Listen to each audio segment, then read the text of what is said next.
തെസ്സലോനിക്കർക്കെഴുതിയ ഒന്നാം ലേഖനം. 1 തെസ്സലോനിക്കർ അധ്യായം 1. പൗലോസും സിൽവാനോസും തിമോത്തിയോസും തെസ്സലോനിക്കയിലുള്ള സഭയ്ക്ക് അഭിവാദനങ്ങൾ നേരുന്നു. നമ്മുടെ പിതാവായ ദൈവത്തിലും കർത്താവായ യേശുക്രിസ്തുവിലും ജീവിക്കുന്ന നിങ്ങൾക്ക് കൃപയും സമാധാനവും ഉണ്ടാകട്ടെ. പ്രാർത്ഥിക്കുമ്പോൾ എപ്പോഴും ഞങ്ങൾ നിങ്ങളെ ഓർക്കുകയും നിങ്ങൾക്കെല്ലാവർക്കും വേണ്ടി ദൈവത്തിന് നന്ദി പറയുകയും ചെയ്യുന്നു. നിങ്ങളുടെ വിശ്വാസത്താൽ നിങ്ങൾ ചെയ്തിട്ടുള്ള വേലയും സ്നേഹത്തിന്റെ പ്രേരണയാലുള്ള നിങ്ങളുടെ അധ്വാനവും നമ്മുടെ കർത്താവായ യേശുക്രിസ്തുവിലുള്ള നിങ്ങളുടെ പ്രത്യാശയുടെ ഉറപ്പും നമ്മുടെ പിതാവായ ദൈവത്തിനു മുമ്പിൽ ഞങ്ങൾ ഇടവിടാതെ ഓർക്കുന്നു. സഹോദരരെ, ദൈവം നിങ്ങളെ സ്നേഹിക്കുന്നെന്നും അവന്റെ സ്വന്തമാകുവാൻ നിങ്ങൾ തിരഞ്ഞെടുക്കപ്പെട്ടിരിക്കുന്നുവെന്നും ഞങ്ങൾ അറിയുന്നു. ഞങ്ങൾ നിങ്ങളെ സുവിശേഷവുമായി സമീപിച്ചത് വെറും വാക്കുകളാലല്ല, ശക്തിയാലാണ്. ഇത് സത്യമാണെന്ന് ഞങ്ങൾക്കറിയാവുന്നതുകൊണ്ട് പരിശുദ്ധാത്മാവിനാലാണ് ഞങ്ങൾ ഇത് നിങ്ങളുടെ അടുത്ത് കൊണ്ടുവന്നത്. നിങ്ങൾക്ക് സഹായമാകുന്ന രീതിയിൽ ഞങ്ങൾ എങ്ങനെ നിങ്ങളുടെ ഇടയിൽ താമസിച്ചുവെന്ന് നിങ്ങൾക്കറിയാം. നിങ്ങൾ ഞങ്ങളുടെ ഉപദേശം വളരെ സന്തോഷത്തോടുകൂടി സ്വീകരിച്ചു. അത് വളരെ കഷ്ടങ്ങൾ കൊണ്ടുവന്നുവെങ്കിലും ആ സന്തോഷം നിങ്ങൾക്ക് പരിശുദ്ധാത്മാവിൽ നിന്നും വരുന്നു. ഈ വിധത്തിൽ നിങ്ങൾ ഞങ്ങളെപ്പോലെയും കർത്താവിനെ പോലെയും ആയിത്തീർന്നു. മക്കെദോന്യയിലെയും അഖായയിലെയും എല്ലാ വിശ്വാസികൾക്കും ഒരു മാതൃകയായി നിങ്ങൾ. മക്കെദോന്യയിലും അഖായയിലും നിങ്ങളിൽ നിന്നാണ് കർത്താവിന്റെ ഉപദേശം പടർന്നത്. യഥാർത്ഥത്തിൽ എല്ലായിടത്തും ദൈവത്തിലുള്ള നിങ്ങളുടെ വിശ്വാസത്തെക്കുറിച്ചുള്ള വാർത്ത പരന്നു. അതുകൊണ്ട് നിങ്ങളുടെ വിശ്വാസത്തെപ്പറ്റി ജനങ്ങളോട് ഒന്നും തന്നെ ഞങ്ങൾക്ക് പറയേണ്ടതില്ല. എല്ലായിടത്തുമുള്ളവർ ഞങ്ങൾ അവിടെ ആയിരുന്നപ്പോൾ ഞങ്ങളെ നിങ്ങൾ എങ്ങനെ സ്വീകരിച്ചു എന്ന് പറയുന്നു. നിങ്ങൾ എങ്ങനെ വിഗ്രഹാരാധന നിർത്തുകയും ജീവിക്കുന്ന സത്യദൈവത്തെ എങ്ങനെ സേവിക്കുന്നു എന്നതിനെപ്പറ്റിയും ജനങ്ങൾ പറയുന്നു. നിങ്ങൾ വിഗ്രഹാരാധന നിർത്തിയിട്ട് ദൈവത്തിന്റെ പുത്രൻ സ്വർഗത്തിൽ നിന്നും ഇറങ്ങി വരുന്നതിനായി കാത്തിരിക്കുന്നു.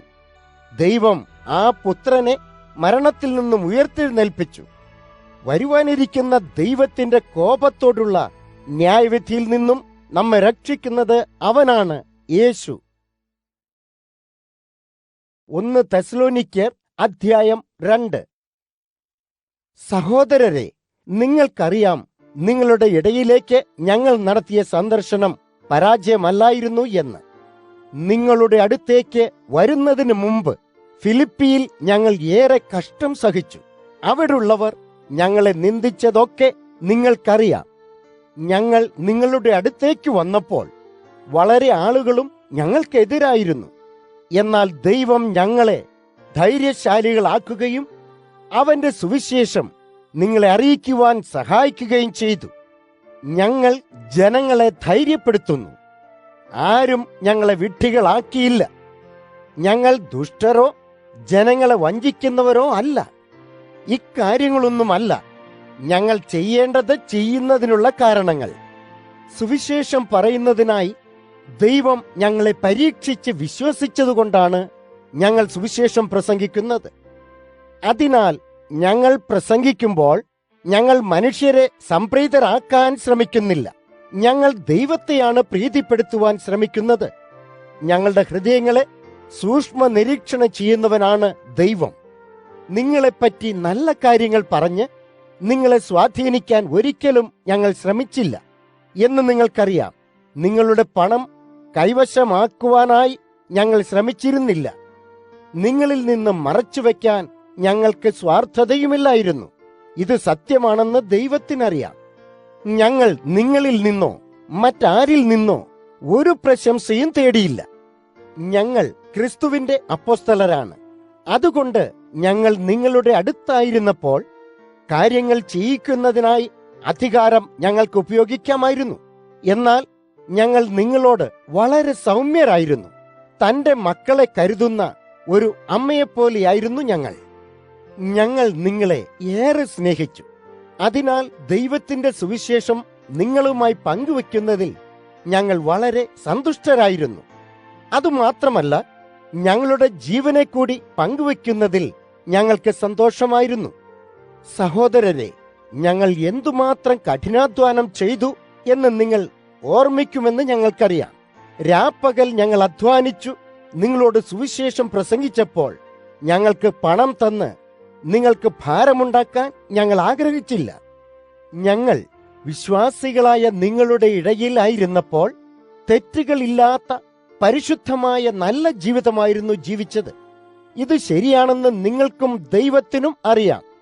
ഒരു അപ്പൻ തന്റെ മക്കളോട് പെരുമാറും പോലെയാണ് ഞങ്ങളും നിങ്ങളോട് ഓരോരുത്തരോടും പെരുമാറിയതെന്ന് നിങ്ങൾക്കറിയാം.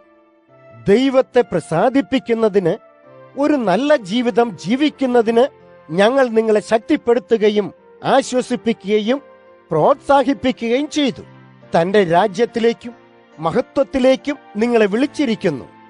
ഞങ്ങളിൽ നിന്നുള്ള സന്ദേശം നിങ്ങൾ കേട്ടപ്പോൾ മനുഷ്യവചനമായിട്ടല്ല, പിന്നെയോ ദൈവവാക്കുകളായി നിങ്ങൾ സ്വീകരിച്ചു.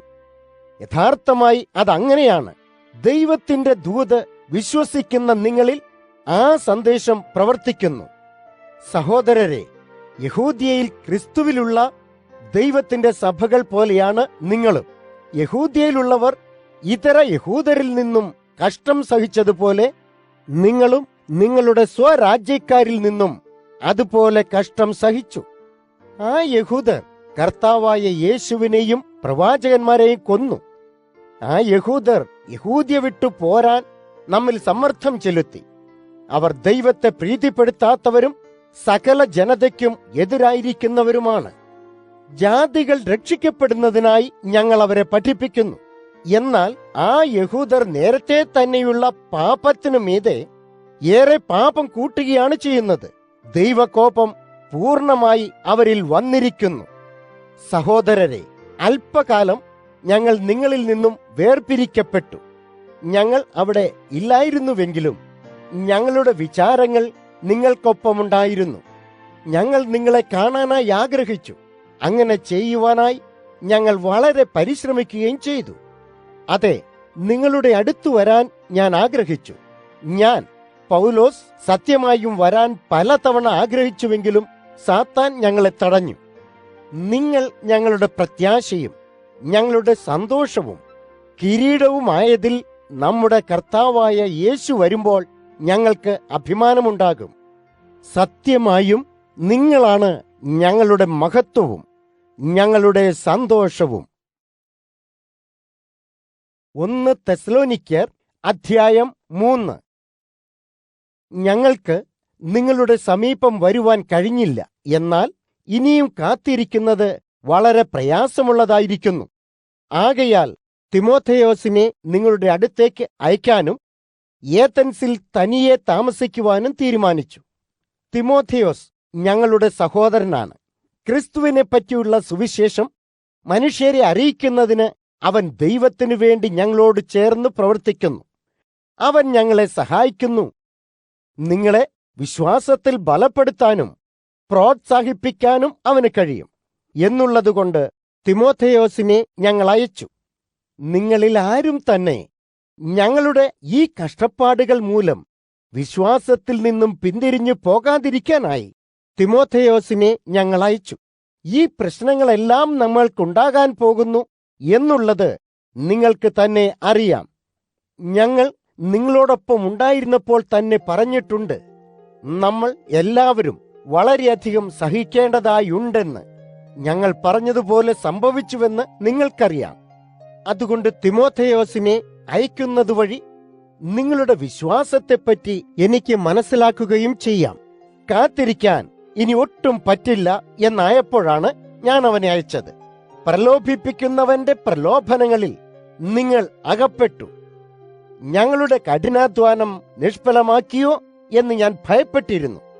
എന്നാൽ നിങ്ങളുടെ ഇടയിൽ നിന്നും ഇപ്പോൾ തിരികെ വന്ന തിമോഥെയോസ് നിങ്ങളുടെ വിശ്വാസത്തെയും സ്നേഹത്തെയും കുറിച്ച് ഞങ്ങളോട് നല്ല കാര്യങ്ങൾ പറഞ്ഞു. നിങ്ങൾ ഞങ്ങളെ നല്ല വിധത്തിൽ ഓർക്കുന്നുവെന്നും നിങ്ങൾ ഞങ്ങളെ കാണാൻ ആഗ്രഹിക്കുന്നുവെന്നും തിമോഥെയോസ് പറഞ്ഞു. ഞങ്ങളുടെ കാര്യവും അതുതന്നെ. നിങ്ങളെ കാണാൻ ഞങ്ങൾ അതിയായി ആഗ്രഹിക്കുന്നു. സഹോദരരെ, പ്രശ്നങ്ങളും ബുദ്ധിമുട്ടുകളും ഞങ്ങൾക്കുണ്ടെങ്കിലും നിങ്ങളുടെ വിശ്വാസം മൂലം ഞങ്ങൾക്ക് ആശ്വാസമുണ്ട്. നിങ്ങൾ കർത്താവിൽ ഉറച്ചു നിൽക്കുകയാണെങ്കിൽ ഞങ്ങളുടെ ജീവിതം യഥാർത്ഥത്തിൽ ധന്യമായി. നിങ്ങൾ കാരണം നമ്മുടെ ദൈവമുമ്പാകെ ഞങ്ങൾക്ക് ഏറെ ആനന്ദമുണ്ട്. ഞങ്ങൾക്ക് അനുഭവപ്പെടുന്ന സന്തോഷത്തിന് തക്ക നന്ദി ദൈവത്തിന് പറയാൻ ഞങ്ങൾക്കാവില്ലെങ്കിലും ഞങ്ങൾ അവന് നന്ദി പറയുന്നു. നിങ്ങൾക്കായി രാപ്പകൽ ആത്മാർത്ഥമായി ഞങ്ങൾ പ്രാർത്ഥിക്കുന്നു. ഞങ്ങൾ അവിടെ വന്ന് നിങ്ങളെ കാണാനും നിങ്ങളുടെ വിശ്വാസത്തിൽ നിങ്ങളെ ബലപ്പെടുത്തുന്നതിന് സഹായിപ്പാൻ കഴിയണമെന്നും ഞങ്ങൾ പ്രാർത്ഥിക്കുന്നു. നമ്മുടെ ദൈവവും പിതാവുമായവനും നമ്മുടെ കർത്താവായ യേശുവും തന്നെ നിങ്ങളുടെ അടുത്തേക്കുള്ള വഴി ഞങ്ങൾക്കൊരുക്കട്ടെ എന്ന് പ്രാർത്ഥിക്കുന്നു. നിങ്ങളുടെ സ്നേഹത്തെ കർത്താവ് വളർത്തട്ടെ എന്ന് ഞങ്ങൾ പ്രാർത്ഥിക്കുന്നു. നിങ്ങൾ ഓരോരുത്തർക്കും തമ്മിലും എല്ലാവരോടുമുള്ള സ്നേഹം കൂടുതലായി അവൻ തരട്ടെ എന്ന് പ്രാർത്ഥിക്കുന്നു. ഞങ്ങൾ നിങ്ങളെ സ്നേഹിക്കുന്നത് പോലെ നിങ്ങൾ മറ്റുള്ളവരെ സ്നേഹിക്കണമെന്നും ഞങ്ങൾ പ്രാർത്ഥിക്കുന്നു. ഞങ്ങൾ ഇങ്ങനെ പ്രാർത്ഥിക്കുന്നത് മൂലം നിങ്ങളുടെ ഹൃദയങ്ങളിൽ ശക്തി പ്രാപിക്കും. അപ്പോൾ നമ്മുടെ കർത്താവായ യേശു തന്റെ എല്ലാ വിശുദ്ധരോടും കൂടെ വരുമ്പോൾ വിശുദ്ധരും കുറ്റമറ്റവരുമായി നിങ്ങൾക്ക് ദൈവമായ പിതാവിന്റെ സന്നിധിയിൽ നിൽക്കാൻ കഴിയും. 1 തെസ്സലോനിക്യർ അധ്യായം 4. സഹോദരരെ, ദൈവത്തെ പ്രീതിപ്പെടുത്തുന്ന ജീവിത രീതിയെക്കുറിച്ച് നേരത്തെ ഞങ്ങൾ നിങ്ങളോട് പറഞ്ഞിരുന്നു. നിങ്ങൾ അങ്ങനെ ജീവിക്കുകയും ചെയ്യുന്നു. നിങ്ങളുടെ ജീവിതം കൂടുതൽ മെച്ചപ്പെടുത്തുന്നതിന് ഞങ്ങൾ കർത്താവായ യേശുവിൽ നിങ്ങളെ പ്രോത്സാഹിപ്പിക്കുകയും ആവശ്യപ്പെടുകയും ചെയ്യുന്നു. ഞങ്ങൾ ചെയ്യുവാൻ ആവശ്യപ്പെട്ട കാര്യങ്ങൾ നിങ്ങൾക്കറിയാം. ആ കാര്യങ്ങൾ അത്രയും നിങ്ങളോട് പറഞ്ഞത് കർത്താവായ യേശുവിന്റെ അധികാരത്തിലാണ്. ലൈംഗിക പാപങ്ങളിൽ നിന്നകന്ന് ശുദ്ധജീവിതം നയിക്കണമെന്ന് ദൈവം ആഗ്രഹിക്കുന്നു. നിങ്ങൾ ഓരോരുത്തരും ആത്മനിയന്ത്രണമുള്ളവരാകണമെന്ന് ദൈവം ആഗ്രഹിക്കുന്നു. ദൈവത്തെ മഹത്വപ്പെടുത്തുന്ന രീതിയിൽ നിങ്ങളുടെ ശരീരത്തെ വിനിയോഗിക്കുവിൻ. ദൈവത്തെ അറിയാത്തവർ തങ്ങളുടെ ശരീരത്തെ ലൈംഗിക പാപങ്ങൾക്ക് ഇരയാക്കുന്നു. അത് ചെയ്യരുത്. നിങ്ങളിൽ ആരും ക്രിസ്തുവിലെ നിങ്ങളുടെ സഹോദരനോട് ഇത്തരം തിന്മ ചെയ്യുകയോ വഞ്ചിക്കുകയോ ചെയ്യാതിരിക്കട്ടെ. ഇത്തരം പ്രവൃത്തികളെ കർത്താവ് ശിക്ഷിക്കും എന്ന് ഞങ്ങൾ നിങ്ങളെ നേരത്തെ താക്കീത് ചെയ്തു പറഞ്ഞിട്ടുണ്ട്. പാപത്തിൽ ജീവിക്കാതെ ശുദ്ധരായി ജീവിക്കാൻ ദൈവം നമ്മെ വിളിച്ചിരിക്കുന്നു. അതിനാൽ ഈ ഉപദേശങ്ങളെ അനുസരിക്കാൻ വിസമ്മതിക്കുന്നവൻ മനുഷ്യനെയല്ല, ദൈവത്തെയാണ് അനുസരിക്കാതിരിക്കുന്നത്. ദൈവമാണ് തന്റെ പരിശുദ്ധാത്മാവിനെ നിങ്ങൾക്ക് നൽകിയത്. ക്രിസ്തുവിലുള്ള സഹോദരീ സഹോദരങ്ങളോട് സ്നേഹമുണ്ടായിരിക്കേണ്ടതിനെപ്പറ്റി ഞങ്ങൾ ഇനി പറയേണ്ട ആവശ്യമില്ല. നിങ്ങൾ പരസ്പരം സ്നേഹിക്കണമെന്ന് നേരത്തെ തന്നെ ദൈവം പഠിപ്പിച്ചിട്ടുണ്ട്. സത്യത്തിൽ മക്കദോന്യ മുഴുവനുമുള്ള സഹോദരീ സഹോദരന്മാരെ നിങ്ങൾ സ്നേഹിക്കുന്നുമുണ്ട്. അവരെ കൂടുതൽ സ്നേഹിക്കാൻ ഞങ്ങൾ നിങ്ങളെ പ്രോത്സാഹിപ്പിക്കുന്നു. സമാധാന ജീവിതം നയിക്കാൻ ആവുന്നത് ശ്രമിക്കുക.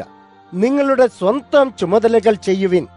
നിങ്ങളുടെ ജീവിത സന്ധാരണത്തിനു വേണ്ടി വേല ചെയ്യുക. ഇതൊക്കെ ഞങ്ങൾ നിങ്ങളോട് നേരത്തെ പറഞ്ഞിട്ടുണ്ട്.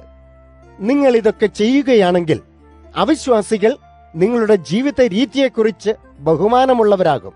നിങ്ങൾക്ക് ആവശ്യമുള്ള കാര്യത്തിനായി ആരെയും ആശ്രയിക്കേണ്ടി വരില്ല. സഹോദരരെ, മരിച്ചവരെ പറ്റി നിങ്ങൾ അറിയണം എന്ന് ഞങ്ങൾ ആഗ്രഹിക്കുന്നു.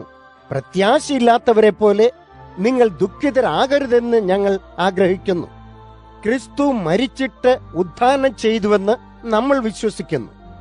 അതുകൊണ്ട് അവനിൽ വിശ്വസിച്ച് മരിച്ചവരെ ദൈവം യേശുവിനൊപ്പം കൊണ്ടുവരുമെന്ന് ഞങ്ങൾ വിശ്വസിക്കുന്നു. കർത്താവിന്റെ സ്വന്തം സന്ദേശമാണ് ഞങ്ങളിപ്പോൾ പറയുന്നത്. ഇപ്പോൾ ജീവിച്ചിരിക്കുന്ന നമ്മൾ കർത്താവ് വീണ്ടും വരുമ്പോഴും ജീവിച്ചിരുന്നേക്കാം. അപ്പോൾ ജീവിച്ചിരിക്കുന്നവർ കർത്താവിനോടുകൂടെ ആയിരിക്കും. എന്നാൽ മരിച്ചവർക്ക് മുമ്പാകെയില്ല. ഉച്ചത്തിലുള്ള ആജ്ഞയോടും പ്രധാന ദൂതന്റെ ശബ്ദത്തോടും ദൈവത്തിന്റെ കാഹളനാദത്തോടും കൂടി കർത്താവ് തന്നെ സ്വർഗത്തിൽ നിന്നിറങ്ങി വരും. അപ്പോൾ ക്രിസ്തുവിൽ മരിച്ചവർ ആദ്യം ഉയർക്കപ്പെടും. അതിനുശേഷം അപ്പോഴും ജീവിച്ചിരിക്കുന്നവരായ നാം മരിച്ചവരിൽ നിന്ന് ഉയർത്തെഴുന്നേറ്റവരോടൊപ്പം ഒന്നിക്കും. മേഘങ്ങളിലേക്ക് നാം എടുക്കപ്പെടുകയും ആകാശത്ത് നമ്മുടെ കർത്താവിനെ കണ്ടുമുട്ടുകയും ചെയ്യും.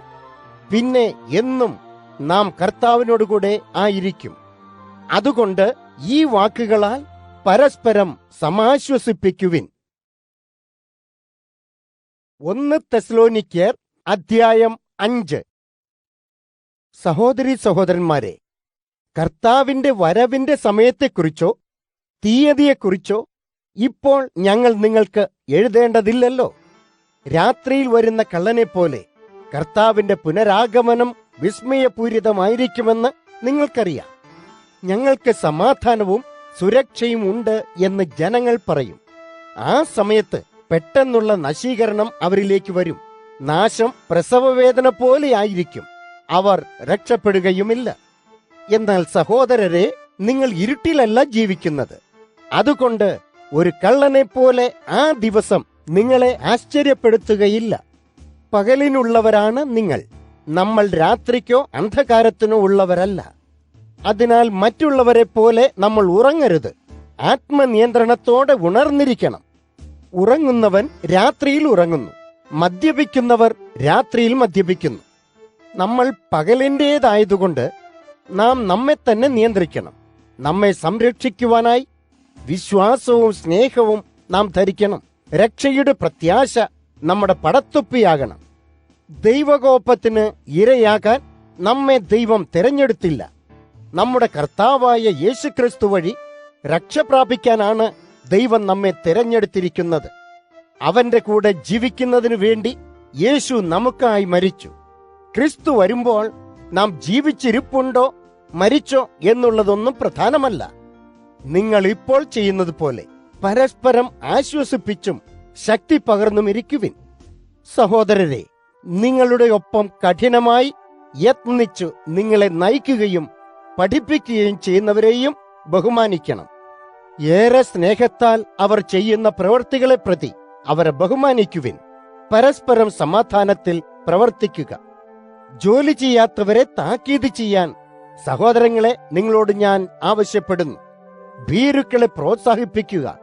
ബലഹീനരെ സഹായിക്കുക. എല്ലാവരോടും ക്ഷമ ഉള്ളവരാകുക. ആർക്കും തിന്മയ്ക്കു പകരം തിന്മ ചെയ്യുകയില്ലെന്ന് ഉറപ്പാക്കുക.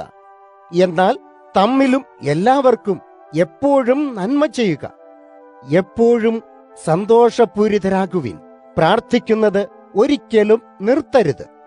എക്കാലവും ദൈവത്തിന് നന്ദി അർപ്പിക്കുക. ഇതാണ് ദൈവം നിങ്ങളിൽ നിന്ന് ക്രിസ്തു യേശുവിൽ ആഗ്രഹിക്കുന്നത്. പരിശുദ്ധാത്മാവിന്റെ പ്രവർത്തനം നിർത്തരുത്. അപ്രധാനമായ ഒന്നെന്ന പോലെ പ്രവചനത്തെ കാണരുത്. എല്ലാം പരീക്ഷിച്ചറിഞ്ഞ് നല്ലത് സൂക്ഷിക്കുവിൻ. എല്ലാ ദുഷ്ടതയിൽ നിന്നും ഒഴിഞ്ഞു നിൽക്കുവിൻ. സമാധാനത്തിന്റെ ദൈവം നിങ്ങളെ ശുദ്ധമാക്കി പൂർണ്ണമായി അവന്റേതാക്കട്ടെ എന്ന് ഞങ്ങൾ പ്രാർത്ഥിക്കുന്നു. നിങ്ങളെ പൂർണ്ണമായും നിങ്ങളുടെ ആത്മാവും ജീവനും ശരീരവും യാതൊരു കറയും കൂടാതെ നമ്മുടെ കർത്താവായ യേശുക്രിസ്തു വീണ്ടും വരുമ്പോൾ സുരക്ഷിതവും നിഷ്കളങ്കവും ആയിരിക്കണമെന്ന് ഞങ്ങൾ പ്രാർത്ഥിക്കുന്നു. നിങ്ങളെ വിളിക്കുന്നവൻ നിങ്ങൾക്കായി അത് ചെയ്യും.